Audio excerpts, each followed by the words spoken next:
그동안 이렇게 쭉 살펴보면서 이제 오늘 마지막 부분을 봅니다. 창세기를 왜 썼을까요? 창세기. 처음 모세는 이 창세기를 써서 누구에게 주었죠?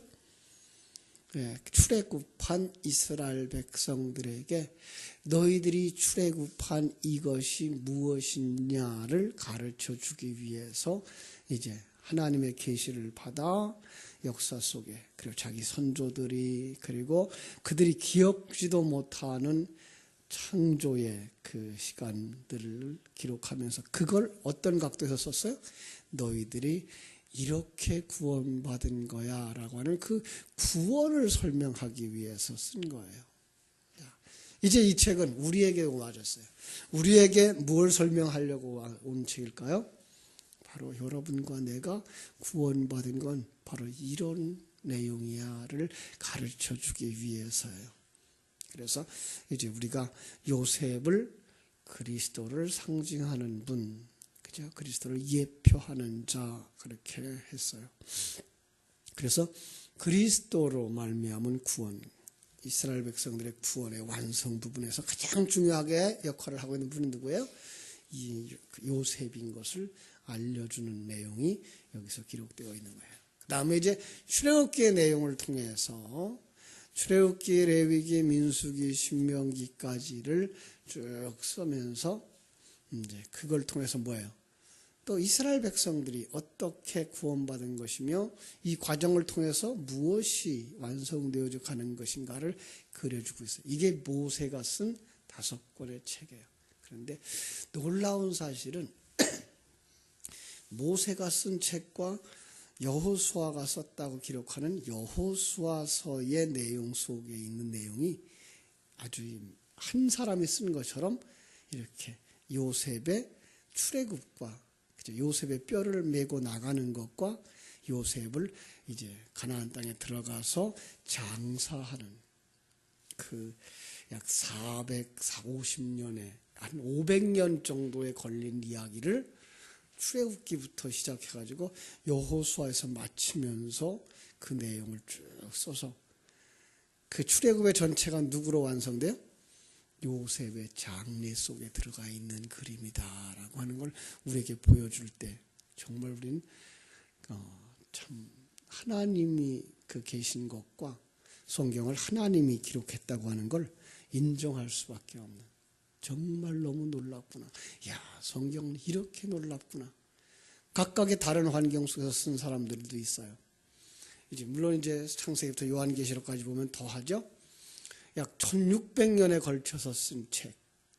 거기에 약 36 혹은 40명이 넘는 저자가 각각 다른 환경, 어떤 사람은 왕이었고, 어떤 사람은 선지자였고, 어떤 사람은 세리였고, 어떤 사람은 어부였던 예수님의 제자들까지도 큰 기록을 한 내용들이 어쩌면 그렇게 일목요연하게 한 사람이 쓴 책처럼 이렇게 하나의 이야기, 예수 그리스도를 통한 구원의 이야기를 우리에게 해주고 있는가를 볼 때, 야, 이게 어떻게 사람의 작품이라 말할 수 있겠나?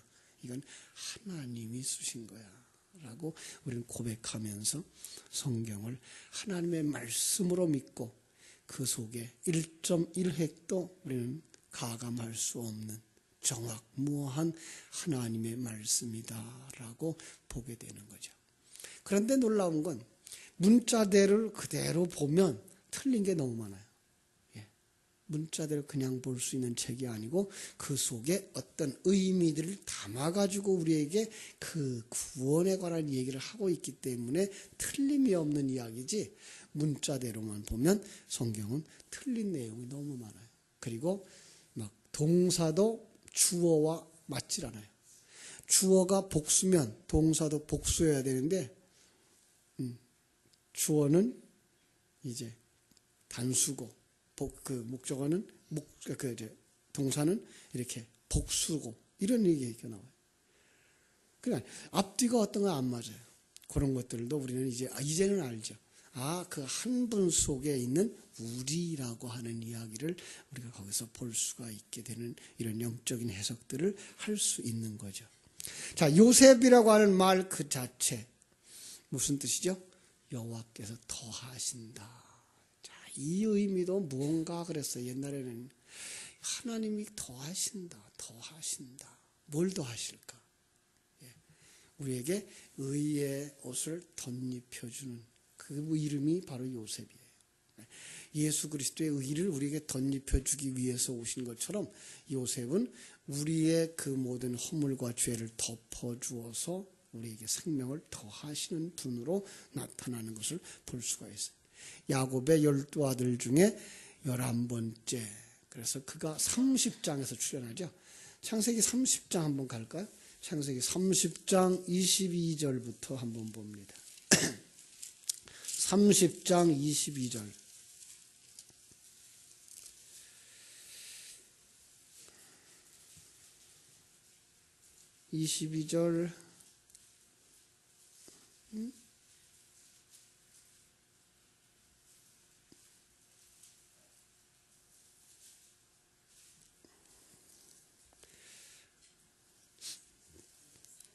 (22절부터) (24절까지) 보겠습니다.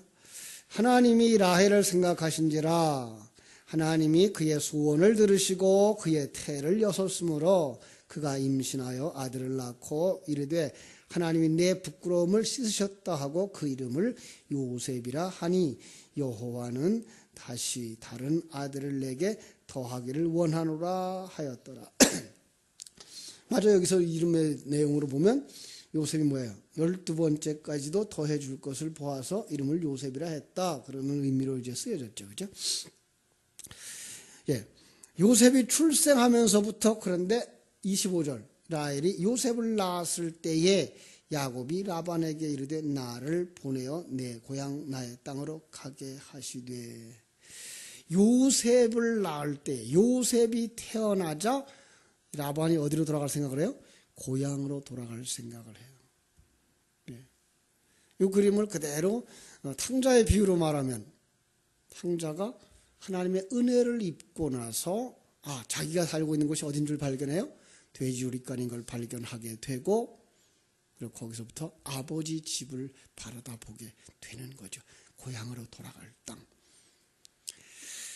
자, 그것이 바로 성도들에게 있어서는 예수 생명이 들어온 것, 그리스도의 영이 들어와서 거듭난 것, 이렇게 볼 수가 있습니다. 그런데 이 요셉은 37장으로 가면은 그가 이제 상당히 아버지의 사랑을 받는, 독차지하는 그런 아들로 나타납니다. 왜 아버지 그 야곱은 요셉을 그렇게 사랑했느냐? 우리는 알 수가 없어요. 그러나 성경은 그 얘기를 우리에게 하고 있죠. 그죠? 3절 보면 37장 3절, 요셉은 노년에 얻은 아들이므로 이스라엘이 여러 아들보다 그를 더 사랑함으로 그를 위하여 채색 옷을 지어서 입혔다. 그래서 그때부터 하나님의 아버지의 특별한 사랑을 받는 아들, 그게 누구예요? 예수 그리스도의 상징이죠. 그리고 그는 5절에 보니까, 37장 5절에 보니까 꿈을 가지고 있어요. 그죠? 꿈. 그 전에 요엘서를 잠깐 인용하면서 그 꿈은 뭐라 그랬어요? 노인들은 꿈을 꿀 것이며, 이 꿈은 뭐예요? 천국이에요. 그러니까 이제까지는 소망이 없는 삶을 살았어요. 그죠? 노인들이 이제 죽으면 끝이구나, 이제 정말 절망하구나, 이거 어떡하나, 죽으면 어떡하나 그랬는데, 거기에 뭐가 생겼어요? 천국이 생겼어요. 그러자 그들 속에 뭐예요? 꿈이 생기는 거죠. 그러니까 천국에 대한 이야기를 가지고 있는, 다시 말하면 진리의 사람이었다는 거예요. 그래서 그 진리를 가진 사람, 꿈을 가진 사람만 뭘 해몽해요? 꿈을 해몽해요. 예. 그래서 천국 진리를 가진 사람만 천국 진리를 해석하게 되어져 있는 부분이 바로 이렇게 꿈을 해몽하는 그림으로 계속 그려지고 있어. 성경 전체 속에서 다 누구만 꿈을 해몽해요? 하나님의 사람들만 꿈을 해몽하는데, 그럼 하나님의 사람은 누구예요? 꿈을 가진 자들, 진리를 가진 자들, 그래서 그리스도의 영을 가진 자들, 이런 표현을 할 수가 있는 거죠. 그래서 그는 그리스도의 영을 가진 자, 진리를 가진 자. 왜요?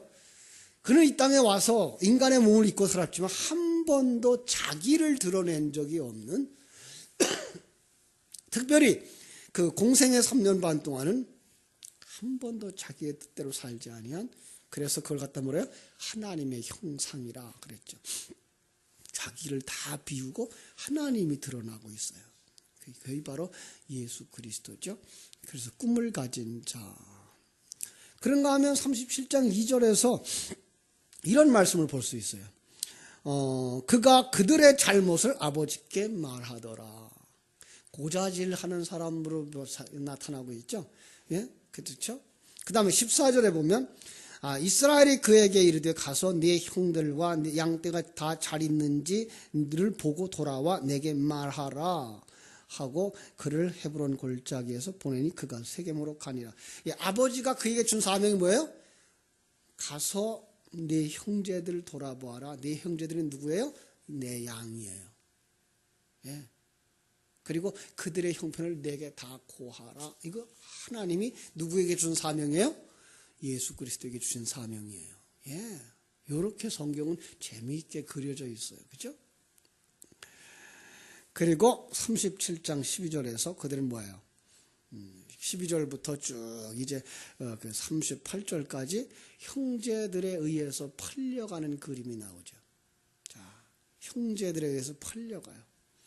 그리고 39장에 보면 그 보디발의 가정에 가정 총무가 되었고, 그리고 가정 총무를 하는 동안에 그 집주인의 여자, 그러니까 세상에서 사는데 이제 세상에 내려와서 세상을 누가 주관하고 돼요?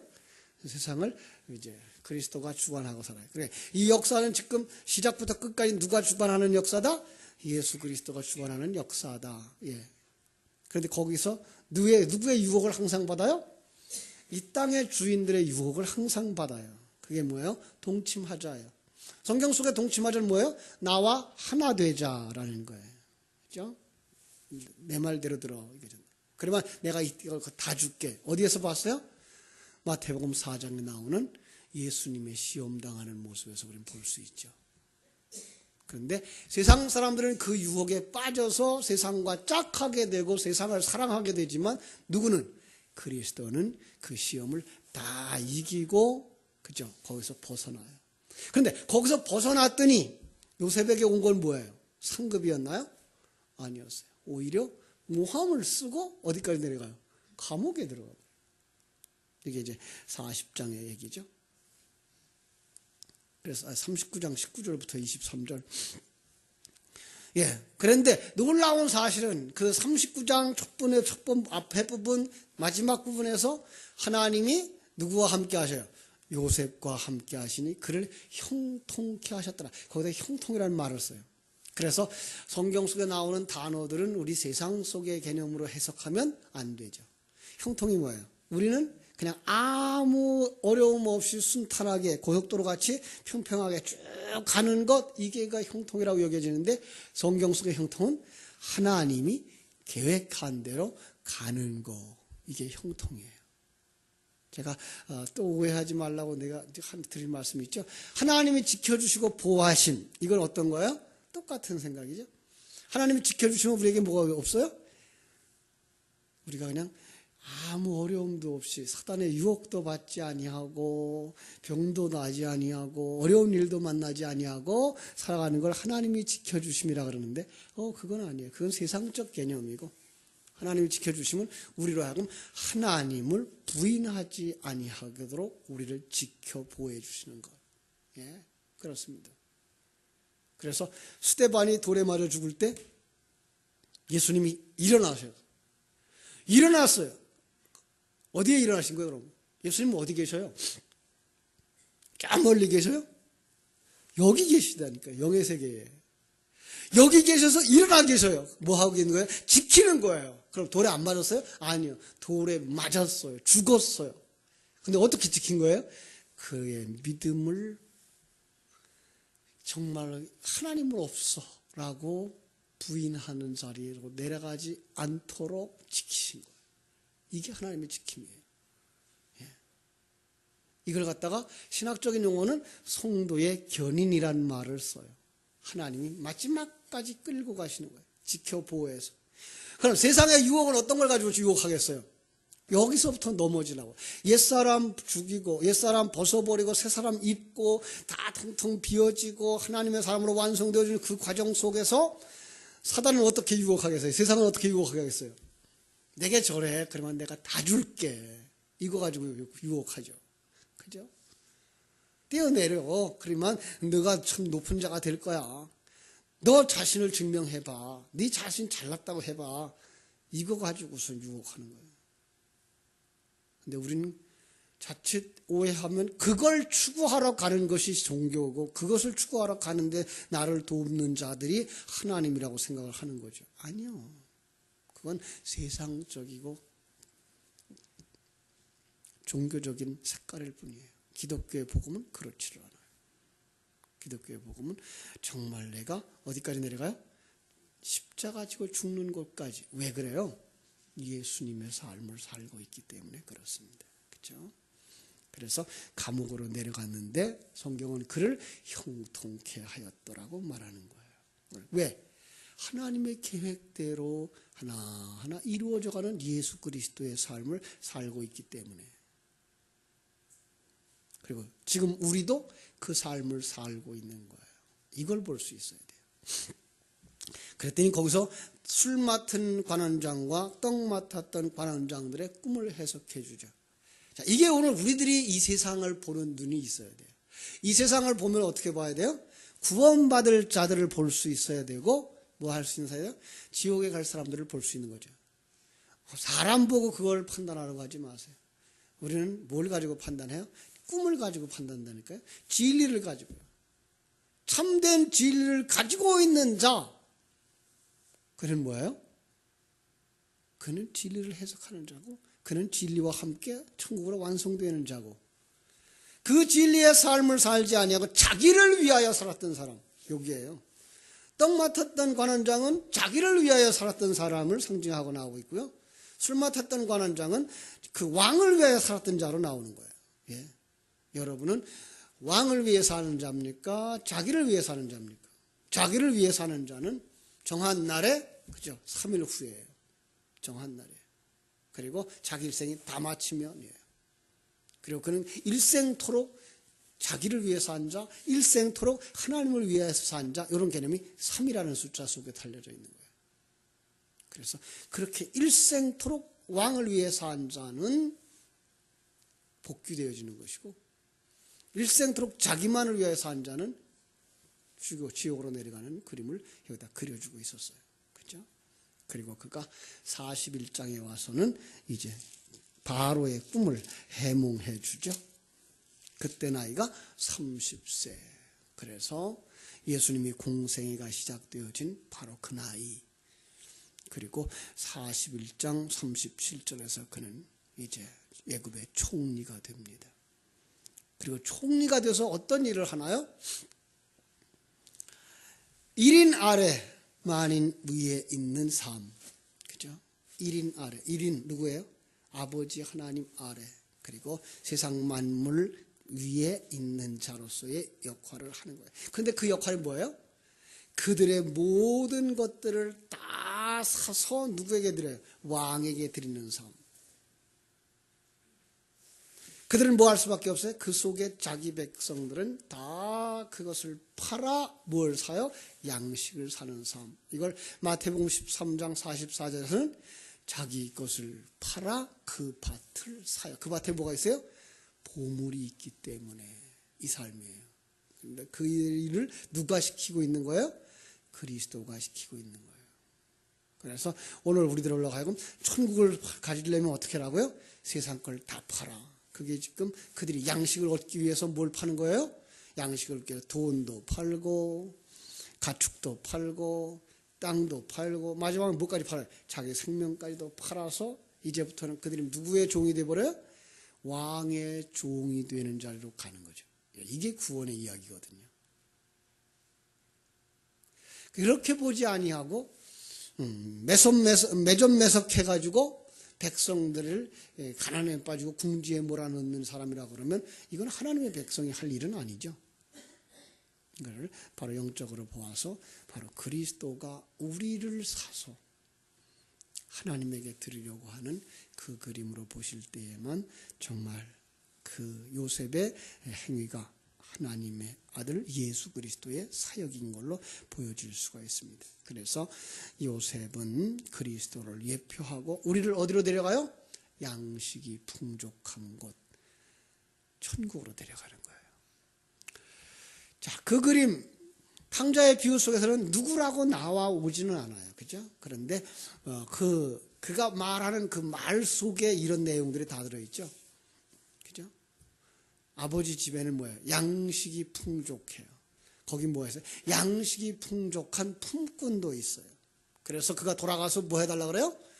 나를 종으로 써주세요 그래요. 그 얘기를 오늘 50장에 나오는 우리 이야기 속에서 하나하나 볼 수가 있어요. 그죠? 여러분, 우리는 요셉의 그 얘기를 그리스도의 예표라고 해서 여러 시간 살펴보았기 때문에 어렵지 않은데, 왕의 통치가 이루어지는 양식과 품꾼이 많은 곳으로 그를 데려가는 그런 이야기. 그 이야기 속에서 요셉은 어떤 사람으로 나와요?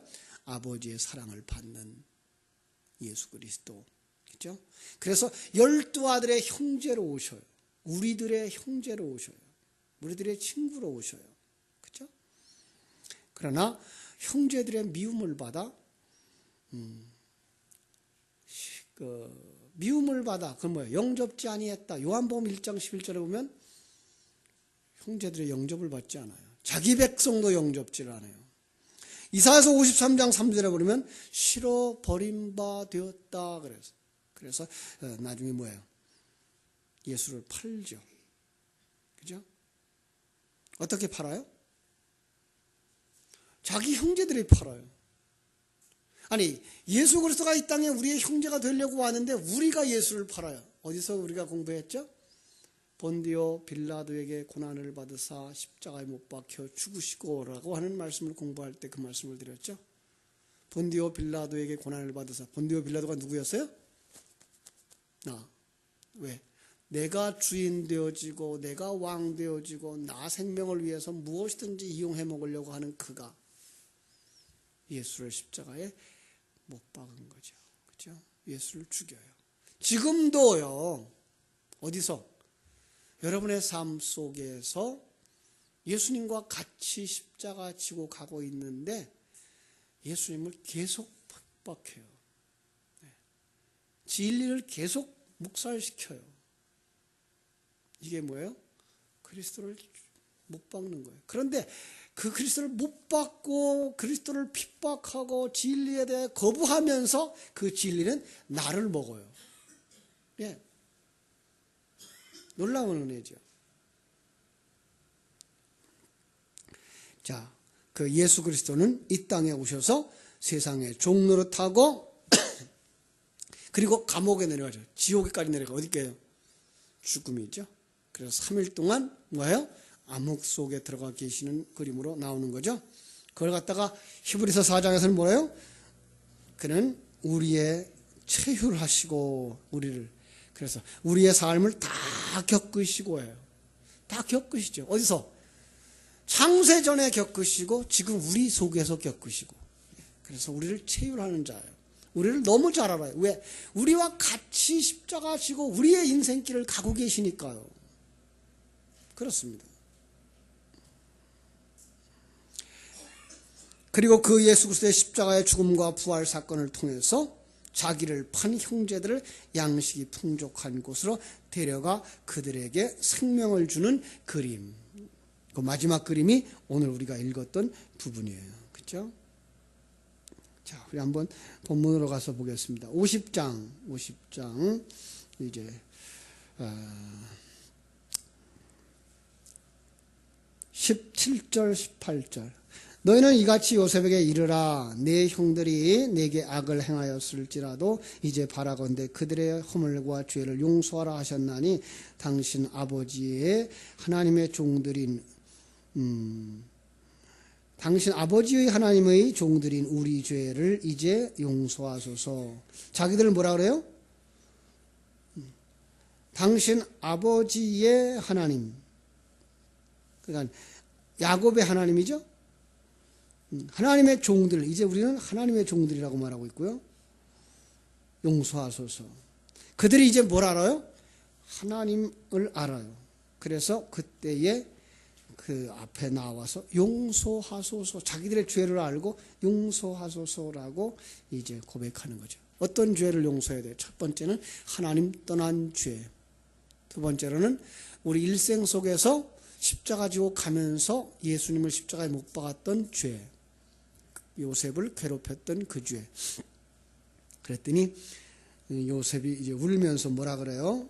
그 18절 다시 나와서 그들이 얘기해요. 요셉의 앞에 엎드려 이르되 우리는 당신들의 종이니이다. 자, 이거는 탕자에 비유해서 뭘로 봐야 돼요? 이제는 아들이라 할 수가 없습니다. 나를 품꾼의 하나로 쓰소서. 예, 이렇게 말하는 거죠. 그랬더니 그 아버지가 뭐라 그래요? 아니다. 너는 내 아들이라. 내가 잃었다가 찾아왔고, 그죠? 너는 죽었다 살아난 자라. 이렇게 말하죠. 그래서 여기서 요셉도 그런 말이에요. 요셉이 그들에게 이르되 두려워하지 마소서. 내가 하나님을 대신하리까. 여기서 하나님은 누구예요? 성부 하나님을 의미하는 것이고, 요셉은 예수 그리스도를 상징하고 나오는 거죠. 당신들은 나를 해하려 하였으나 하나님은 그것을 선으로 바꾸사. 예. 오늘과 같이 많은 백성의 생명을 구원하게 하시려 하셨나니. 여러분이 예수를 십자가에 못 박은 것을 두려워하지 마십시오. 주님은 아십니다. 그 모든 것을 합력하여 선을 이루시는 하나님의 역사, 그 계획 속에 있는 일들을 아십니다. 그래서 내가 죽어서 많은 생명을 구원하지 않습니까? 라고 말하는 것입니다. 당신들은 두려워하지 마소서. 당신들은 두려워하지 마소서. 어디서 들은 말씀 같죠? 당신들은 두려워하지 마소서. 성경 속에서 많은 곳에서 우리에게 말씀하죠. 그렇죠? 이사야서 41장에서도 뭐라고 말해요? 두려워하지 마라. 마태복음 28장에서도 내가 너희와 항상 함께 있으리라. 요한복음 14장 1절로 3절에서도 두려워하지 마라. 여러분 오늘 두려워하십니까? 어떤 것들을 두려워하십니까? 여러분들이 지은 그 죄 때문에 하나님의 큰 형벌 받을 걸 걱정하십니까? 하나님께서 오늘 여러분들에게 말씀하십니다. 두려워하지 마라. 너는 내 백성이라. 너는 내 아들이라. 여러분 우리가 하나님의 자녀 되어진 그 사실을 인하여 두려움에서 벗어날 수 있게 되기를 주님의 이름으로 축원합니다. 두려워하지 마십시오. 여러분 그러면서 이제 21절 당신들은 두려워하지 마소서. 그리고 뭐예요? 죽어요.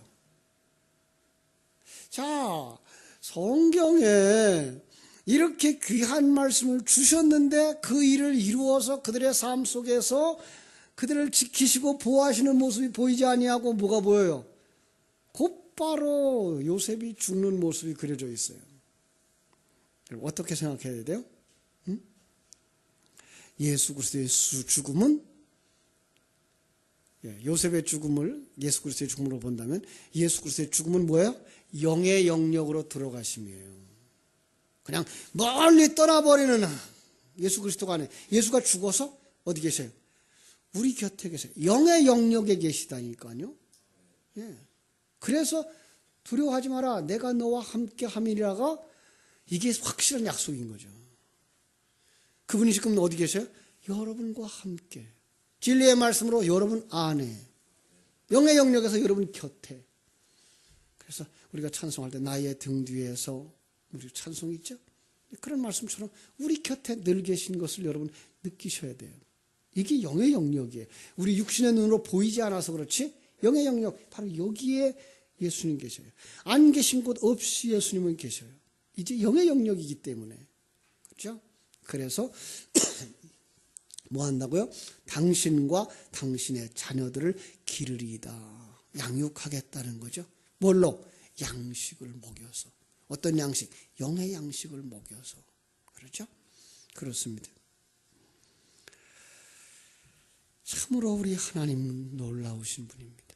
우리 예수 그리스도의 죽음 그것과 같이 요셉은 이제 자기의 죽음을 마치고 그 죽음의 마지막 부분이 놀랍게도 야곱의 장례와 동일하게 갑니다. 마지막 부분 봅니다. 26절. 요셉이 110세의 죽음에 그들이 그의 몸에 향재료를 넣고 애굽에서 입관하였더라. 이렇게 해서 그 앞에 있었던 1절부터 14절에서 야곱을 장례했던 그 모든 내용들을 요셉을 장례하는 곳에 나옵니다. 무슨 뜻일까요? 그리스도의 죽음. 우리로 말하면 그리스도의 죽음이 어디에서 이루어져요? 우리 안에서 이루어지는 거예요. 그러니까 2000년 전에, 아니 창세 전에 십자가에서 죽으시고 부활하신 그분의 삶은 어디에서 이루어지는 거다? 내 안에서 그대로 이루어지고 있는 거다. 이 그림이 요셉의 장례와 야곱의 장례를 한 장에다 묶어서 이렇게 묶고 있는 거예요. 그리고 그 그림을 다시 쭉 펼치는데 그게가 뭔가 하면 이제 그것을 구원으로 펼쳐요. 우리 한번 가보겠습니다. 요절 잘 먼저 한번 볼 곳이 있어요. 우리 창세기 15장에서 한 곳 보고요. 몇 곳 보고 마칠게요. 창세기 15장 정말 하나님의 말씀이 어떻게 연결되어져 있는지 보세요. 15장 13절부터 14절까지 봅니다. 여호와께서 아브라함에게 이르시되 너는 반드시 알라 네 자손이 이방에서 객이 되어 그들을 섬기겠고 그들을 400년 동안 네 자손의 괴롭히리니 그들이 섬기는 나라를 내가 징벌할지며 그 후에 네 자손이 큰 재물을 이끌고 나오리라. 너는 장수하다가 평안히 조상에게로 돌아가 장사될 것이라. 이렇게 내렸어요. 뭐예요?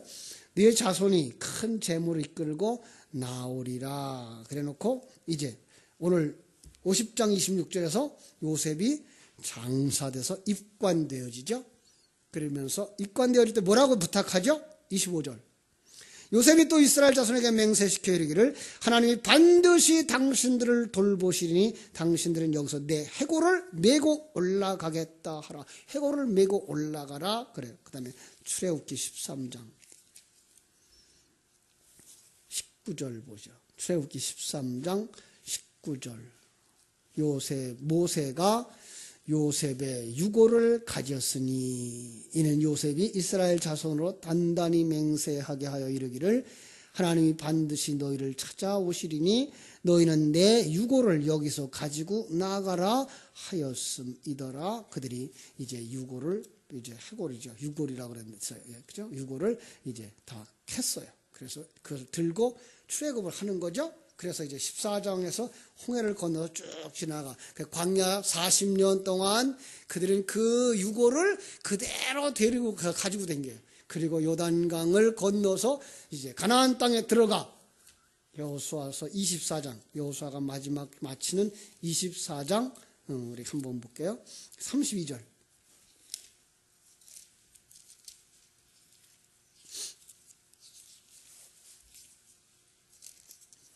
또 이스라엘 자손이 애굽에서 가져온 요셉의 뼈를 애굽에 장사하였으니, 그죠? 자, 여러분 이 뼈가 몇 년 된 걸까요? 생각해 보세요. 그들이 그 가나안 땅에 들어가서 애굽 땅에 들어가서 몇 년 안 되어서 요셉 죽었어요. 그죠? 100년도 안 돼서 죽잖아요. 그러면 그 땅에서 400년 살았으면 최소한도 300년도 넘게 된 땅 뼈죠. 광야에서 40년 동안, 그죠? 그런데 그걸 뭘 지금 설명하고 있는 거예요?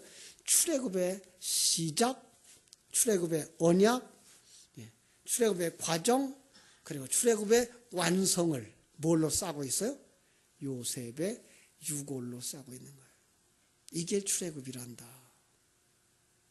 누구 안에서? 그리스도 안에서. 그렇습니다. 우리의 구원의 계획은 창세전 하나님이 계획한 것이고 그 그리스도를 통해서 구원이 시작되어지는 것이고 그 그리스도를 통해서 구원이 진행되는 것이고 그 그리스도를 통해서 구원은 완성되어지는 것입니다. 조금 더 두려워하지 마십시오. 그 우리 위하여 우리를 사랑하여 십자가 지신 예수 그리스도께서 오늘도 여러분 안에서 여러분 곁에서 여러분들의 구원의 완성을 위해 일하고 계신 줄로 믿습니다. 강하고 담대하게 주어진 삶의 현장 속에서 최선의 삶을 사는 그리스도의 지체들, 작은 예수 그리스도들이 되시기를 주님의 이름으로 축원합니다.